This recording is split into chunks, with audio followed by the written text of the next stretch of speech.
Ini saya dari CGP Angkatan 9 yang sekarang sudah ke modul 8 Pak ya, yaitu tentang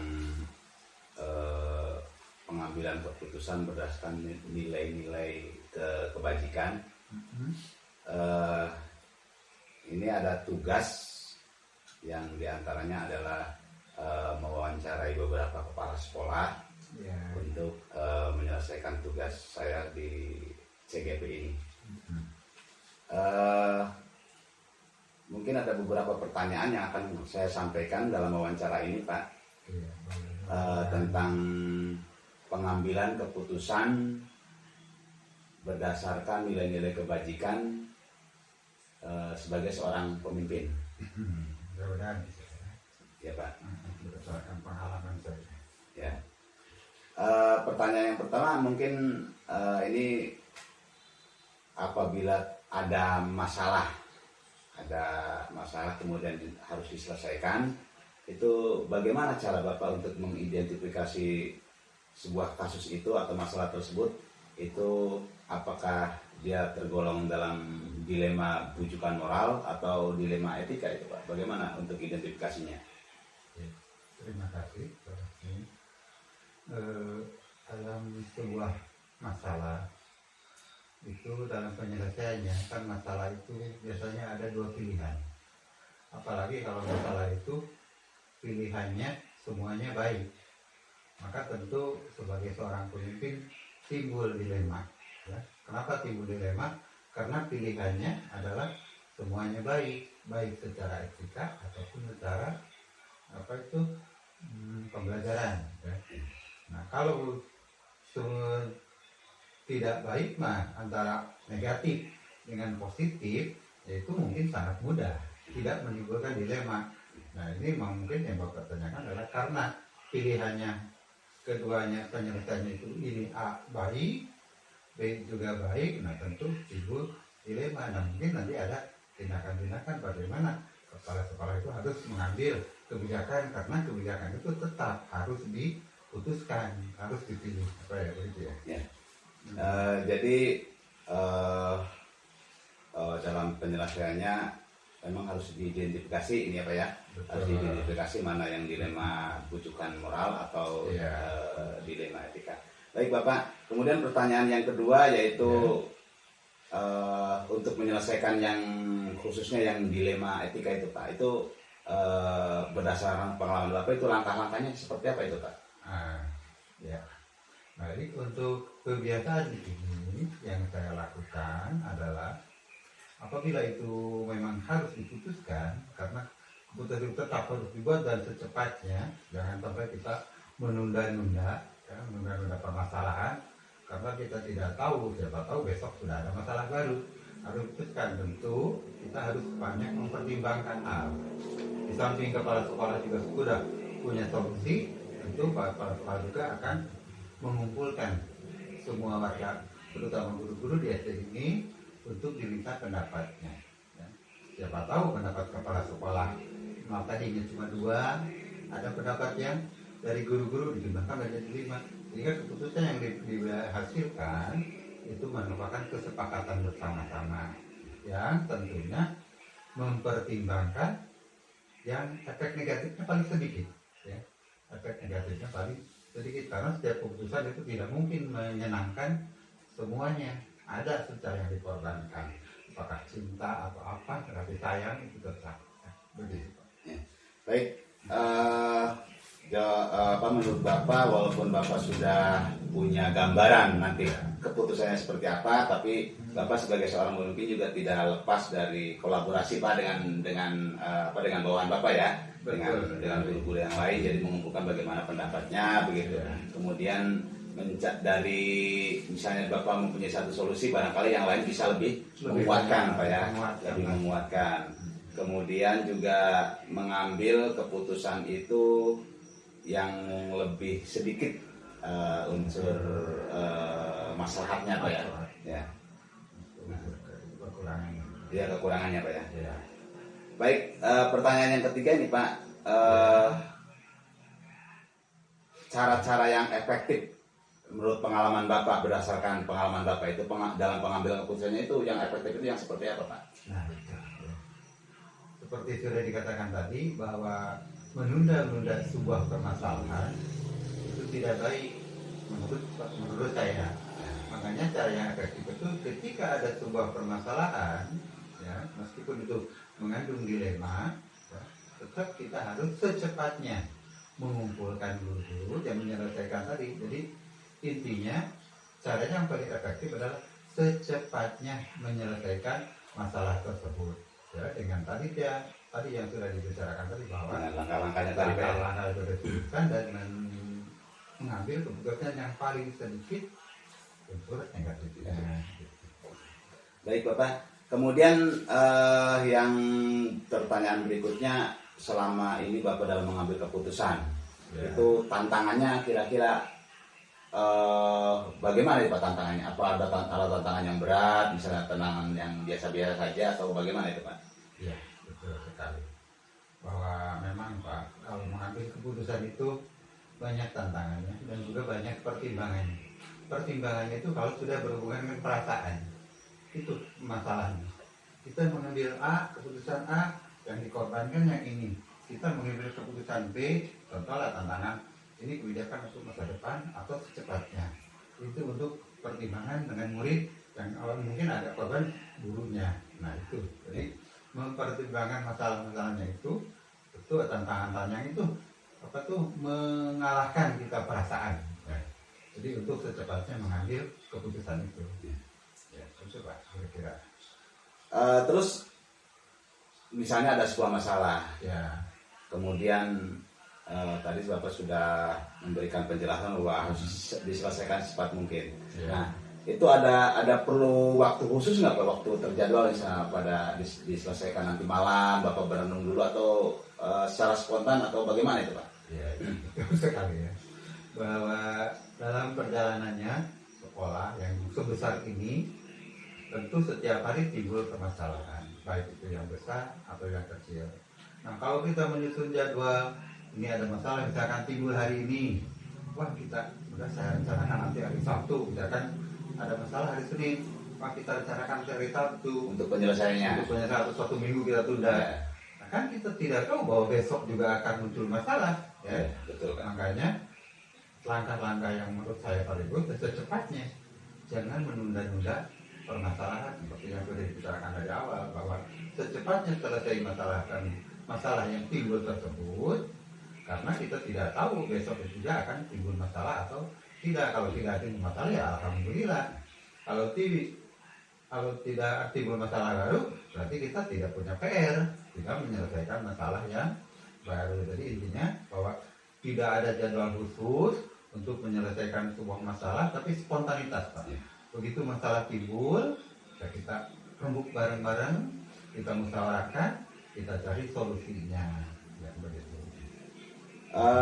Kemudian untuk berdasarkan hasil analisis Bapak, Ya. itu faktor-faktor di lingkungan Bapak, faktor-faktor yang internal yang ada di dalam diri atau dunia eksternal, itu yang mendukung itu kira-kira berdasarkan analisa Bapak selama menyelesaikan kasus atau memberikan keputusan itu, faktor-faktor yang mendukungnya apa saja Pak? Terima kasih. Dalam mengambil sebuah keputusan yang bersifat dilema, tentu faktor-faktor yang sangat mendukung di sini adalah keterlibatan semua guru. Alhamdulillah, guru-guru di sini semuanya berpositif. Gitu ya. Setiap ada masalah, tidak apatis, gitu, Pak. Lalu proaktif untuk menyelesaikan masalah. Itu merupakan suatu kebanggaan bagi saya di sekolah ini, bahwa guru-guru ketika diajak bermusyawarah untuk menyelesaikan sebuah masalah, alhamdulillah mereka menanggapinya dengan serius dan selalu bersedia untuk secepatnya menyelesaikan masalah ini. Alhamdulillah. Jadi faktor yang mendukung itu di sekolah Bapak yang Bapak pimpin itu selalu ada kolaborasi, Betul, ya. Kemudian betul. juga Bapak yang lain itu selalu proaktif untuk segera menyelesaikan Betul, Pak. masalah. Ya. Kemudian ini Pak, yang pertanyaan yang terakhir ini Pak, Ya. untuk menurut pengalaman Bapak itu pelajaran yang paling penting, yang sangat penting itu yang dapat kita peroleh, dapat kita ambil dari pengambilan keputusan itu apa Pak? Nah ini ya, bahwa pelajaran yang paling penting untuk kita di sini adalah bahwa satu, kita jangan menunda-nunda masalah. Pelajaran yang satu, dan kedua, libatkan semua guru dalam mengambil keputusan, sehingga keputusan yang kita ambil itu dapat dipertanggungjawabkan oleh bersama-sama. Ya.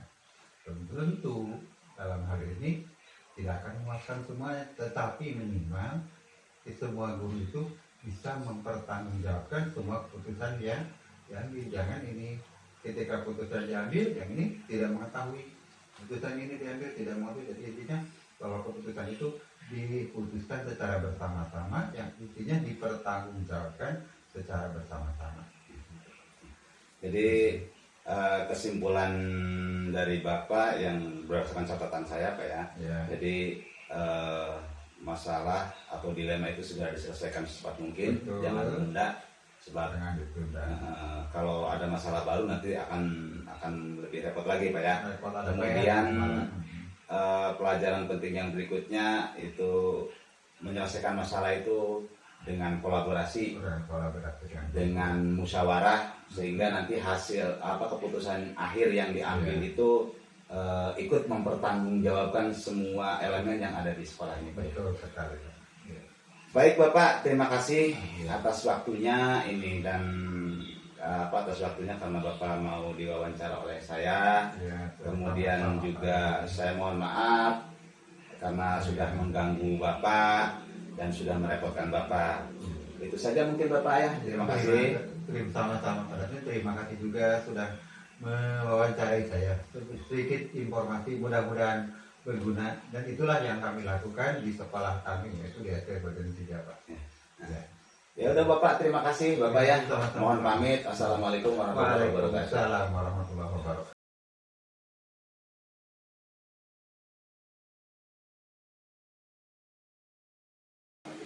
Assalamualaikum Bapak. Waalaikumsalam warahmatullahi wabarakatuh.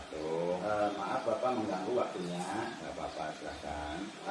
Saya dari calon guru penggerak angkatan 9. Ya. Ini ada tugas untuk harus saya selesaikan, yaitu tugas wawancara, dan mohon waktu sebentar untuk mewawancarai Bapak. Silakan. Topik yang akan kita bicarakan yaitu tentang pengambilan keputusan berdasarkan nilai-nilai kebajikan sebagai seorang pemimpin. Ya, baik. Saya akan mengajukan beberapa pertanyaan. Yang pertama pertanyaannya, bagaimana Bapak untuk mengidentifikasi sebuah kasus yang dihadapi, apakah dia tergolong dilema rujukan moral atau dilema etika itu Pak? Baik. Terima kasih Bapak Dasmin yang sudah mempercayai saya untuk wawancara berkaitan dengan apa yang menjadi topik wawancara. Yang pertama tadi cara mengidentifikasikan permasalahan, baik itu yang berkaitan dengan dilema etika maupun rujukan moral. Baiklah, kita akan mendefinisikan dulu sesuai dengan pemahaman Bapak berkaitan dengan dilema etika dan rujukan moral. Dilema etika itu ketika kita harus mengambil keputusan di mana kedua-duanya itu baik, ada nilai baik, tapi kita harus memilih salah satu dari keduanya itu. Tapi kalau yang rujukan moral itu menurut pemahaman Bapak, yaitu apabila ada dua hal, yang satu baik, yang satu tidak baik. Nah itu sebenarnya tinggal kita mengambil kebijakan, idealnya kita akan memilih yang baik, tapi kita pun kadang-kadang tergoda untuk mengambil kebijakan yang sebenarnya itu tidak sesuai dengan kaidah yang sebenarnya. Nah, adapun identifikasi yang ada di SD Pangkalan 3 berkaitan dengan permasalahan-permasalahan yang ada, itu kita sudah melakukan pertama melalui evaluasi diri sekolah berkaitan dengan apa-apa yang hal-hal yang berkaitan dengan perencanaan kemudian berkaitan dengan kinerja guru, kemudian berkaitan dengan hubungan antara guru dengan guru, hubungan guru dengan siswa, dan semua yang ada di lingkungan sekolah. Bisa juga hubungan guru dengan masyarakat lingkungan sekolah. Itu kita identifikasikan ada beberapa hal yang berkaitan, kemungkinan ini akan menjadi penghambat atau menjadi kendala di dalam penyelenggaraan pendidikan di SD Pangkalan 3. Sehingga itu harus semuanya kita lihat dari beberapa sisi, mana ini yang berkaitan dengan potensi untuk memunculkan dilema-dilema, baik itu berkaitan dengan hubungan antar guru tadi maupun bagaimana dalam proses pembelajaran di dalam kelas. Itu yang kita selanjutnya pertanyaan yang kedua, Pak, bagaimana langkah-langkah dalam pengambilan keputusan yang biasa Bapak lakukan? Baik, berkaitan langkah, itu biasanya kita pertama mengidentifikasikan permasalahan bisa berbasis data. Data itu bisa berupa informasi yang muncul dari, baik itu dari pihak eksternal seperti dari pihak ketua komite atau komite sekolah, atau juga mungkin identifikasi itu muncul dari aduan dari guru-guru atau mungkin aduan dari orang tua siswa yang berkaitan dengan penyelenggaraan pendidikan. Apa yang kira-kira menjadi kebijakan yang mungkin tidak menguntungkan ataupun itu yang menjadi sorotan dari masyarakat, keinginannya seperti apa, langkah-langkahnya seperti apa, itu yang akan kita identifikasikan.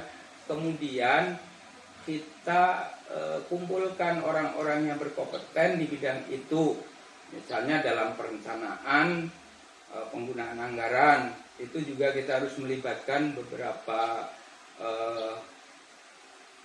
orang yang terlibat di situ, antara lain guru, kemudian ketua komite atau pengurus komite yang lainnya, atau mungkin dari pihak dinas pendidikan, bagaimana langkah-langkah dalam penyusunan sebuah program sekolah sehingga itu akan menjadikan kebijakan yang bisa menguntungkan atau bisa meningkatkan kualitas pelayanan di sekolah ini dengan baik. Itulah. Ya, jadi langkah-langkah yang biasa Bapak lakukan yaitu mengidentifikasi dulu, ya, kemudian mengumpulkan stakeholder ya, yang terkait dengan kebijakan yang akan diambil. Betul. Oke, pertanyaan yang ketiga, Pak, ya. Yang dianggap efektif, cara-cara yang dianggap efektif menurut pengalaman Bapak itu bagaimana dalam pengambilan keputusan? Begini, Pak, keputusan yang efektif apabila hasil keputusan yang kita ambil itu bisa diterima oleh semua pihak. Artinya dari pihak-pihak yang terlibat dalam pengambilan keputusan, pihak-pihak yang kita mintai pendapat terhadap sebelum kita mengambil kebijakan itu, dia bisa menyampaikan secara terbuka, secara jujur permasalahan yang ada, kemudian kita buat kebijakan yang menurut kami ini sebagai skala prioritas. Nah, ketika kita mengambil pendapat yang terbaik, baik itu dari guru maupun dari pihak komite maupun dari kebijakan yang sudah dicanangkan oleh stakeholder, itu kita ambil dengan prioritas yang paling dibutuhkan terlebih dahulu. Insya Allah itu akan menjadi kebijakan yang efektif dan bisa dilaksanakan dan bisa menyenangkan semua pihak dari hasil kebijakan tersebut. Oke. Terima kasih, Bapak. Selanjutnya pertanyaan yang kelima, yang keempat ya, itu ketika Bapak mau mengambil keputusan tentu banyak ada tantangan, Pak, ya. Iya, betul. Mohon bisa dibagikan kepada saya untuk bagaimana tantangan-tantangan yang mungkin dihadapi dalam pengambilan keputusan itu. Baik, biasanya orang-orang yang kita libatkan dalam mempertimbangkan kebijakan itu itu ada beberapa pendapat yang dari satu pihak dengan pihak yang lainnya itu ingin mendapatkan prioritas. Nah itu kita menjadi tantangan. Tapi dari beberapa usulan atau pendapat-pendapat kita harus mempertimbangkan mana ini yang lebih dulu harus diambil, mana kepentingan yang paling dibutuhkan untuk kemajuan sekolah atau untuk yang berkaitan dengan pemecahan masalah ini, mana yang kira-kira pendapat yang paling bisa diambil sehingga tidak merugikan banyak pihak. Jadi itu menurut saya tantangannya, kita harus pandai-pandai memilih pendapat yang paling urgent dan paling bisa diterapkan agar kebijakan yang kita ambil itu bisa bisa efektif untuk kita terapkan. Oke. Kemudian pertanyaan yang kelima Pak ya, ini dalam menyelesaikan atau dalam pengambilan keputusan itu, misalnya ada sebuah kasus, kemudian harus ada keputusan Bapak sebagai seorang pimpinan itu. Nah itu Bapak menjadwalkan waktu yang khusus atau secara spontan untuk pengambilan keputusan itu Pak? Ya, begini Pak, dalam pengambilan keputusan biasanya permasalahan itu ada dua menurut saya. Ada permasalahan yang sifatnya bisa kita rencanakan akan diselesaikan dalam waktu tertentu. Misalnya perencanaan penggunaan anggaran sekolah itu kan sudah bisa kita prediksi ini kebutuhannya apa. Misalnya ada kebutuhan A dan B, mana yang lebih utama, itu kan bisa kita prediksi kapan kita akan mengeksekusi ini. Misalnya untuk pemugaran atau untuk perbaikan lingkungan sekolah, itu kan ada pertimbangan, berarti ada waktu yang bisa kita tentukan. Tetapi ketika ada permasalahan yang berkaitan dengan kasus yang insiden, misalnya ada perpindahan siswa, kemudian ada mutasi guru, kemudian ada misalnya ada program yang akan dilaksanakan berbenturan dengan kegiatan lain, itu kita harus segera mengambil keputusan dengan cara mengumpulkan guru-guru atau pihak yang lain, kemudian kita musyawarahkan mana ini agar segera bisa diputuskan kira-kira kebijakan yang mana yang akan kita ambil.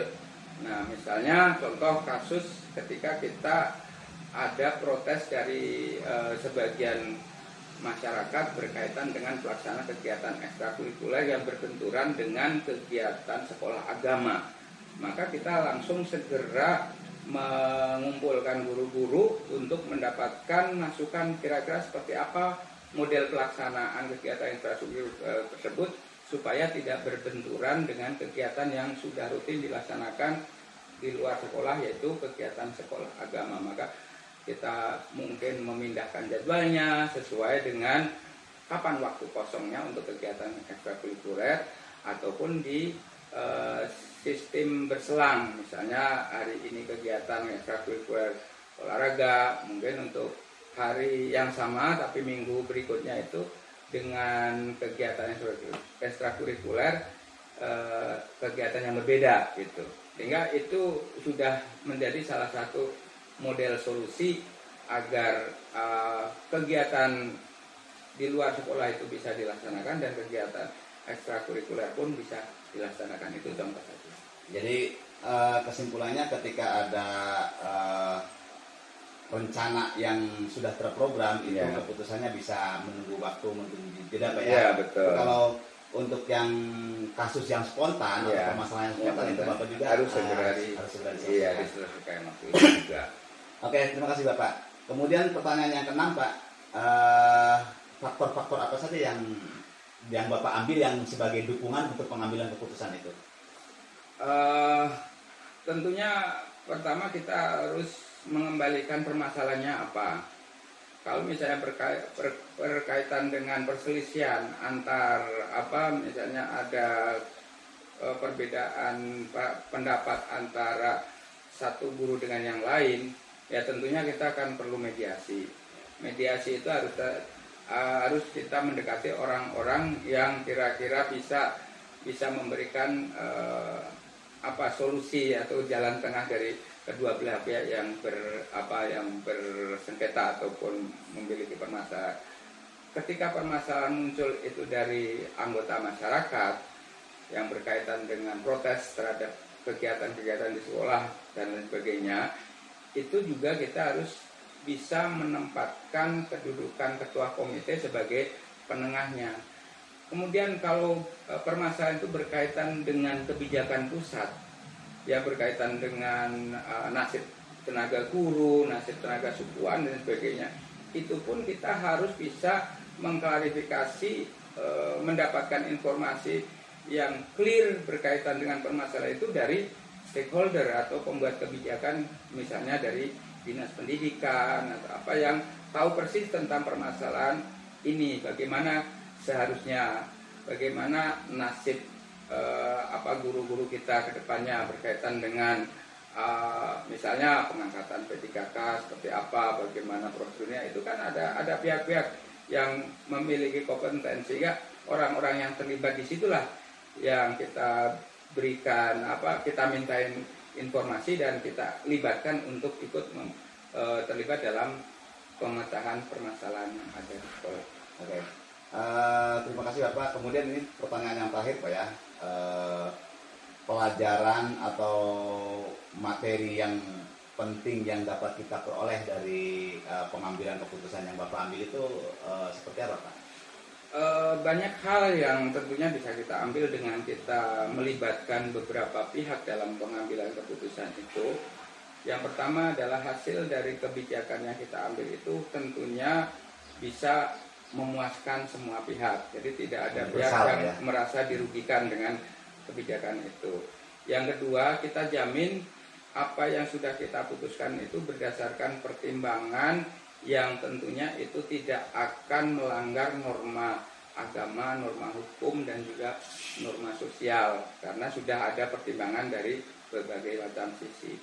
Jadi kita berharap, kita selalu ingin mengembangkan pengambilan keputusan untuk melibatkan beberapa pihak yang memiliki kompetensi dalam bidang peningkatan kualitas pendidikan, khususnya kualitas pendidikan yang ada di SD Pangkalan 3 ini. Jadi kita tidak bisa mengambil kebijakan secara otoritas sendiri, kita harus bisa mendengarkan dari pihak-pihak lain, tentunya pihak-pihak yang memiliki kompetensi untuk diajak terlibat dalam pemecahan permasalahan, sehingga tujuan kita untuk meningkatkan kualitas pelayanan di sekolah itu bisa terwujud dan kita bisa melayani ataupun bisa melakukan kegiatan yang bisa meningkatkan kualitas pendidikan, khususnya dalam peningkatan prestasi siswa dalam belajar. Itu Pak. Baik Bapak, terima kasih pertanyaan-pertanyaan yang sudah disampaikan, alhamdulillah sudah dijawab. Dan kalau boleh saya menyimpulkan nih Pak ya, dari hasil informasi yang saya peroleh dari Bapak, yang jadi kesimpulannya untuk mengidentifikasi permasalahan yang muncul itu kita lihat dasar permasalahannya dulu Pak ya. Kemudian Bapak selalu melakukan langkah-langkah yang yang mendukung untuk keputusan itu. Salah satunya tadi mengidentifikasi masalahnya, melibatkan pihak-pihak lain yang berkepentingan gitu. Kemudian yang cara yang efektif untuk pengambilan keputusan itu bahwa menginginkan Bapak keputusan itu diterima oleh semuanya dengan berkomunikasi lebih efektif lagi gitu, sehingga hasil keputusannya bisa diterima oleh semua orang.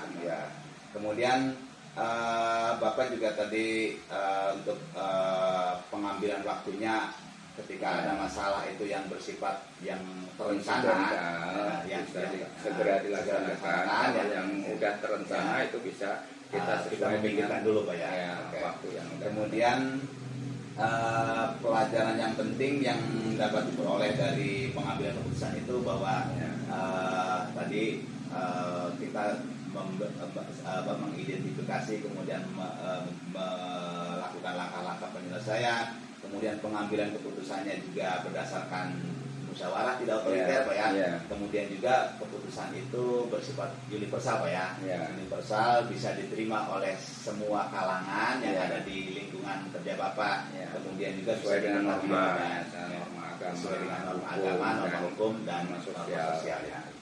Oke Bapak, terima kasih ini atas waktunya dan mohon maaf karena mungkin sudah mengganggu waktu Bapak. Mudah-mudahan hasil wawancara ini merupakan penggalian ilmu dari Bapak, Iya. terutama untuk saya pribadi. Gitu. Oke. Sekali lagi terima kasih Pak ya, Ya, ya. Pak, dan mohon maaf. Saya akhiri, wassalamualaikum warahmatullahi wabarakatuh. Waalaikumsalam warahmatullahi wabarakatuh.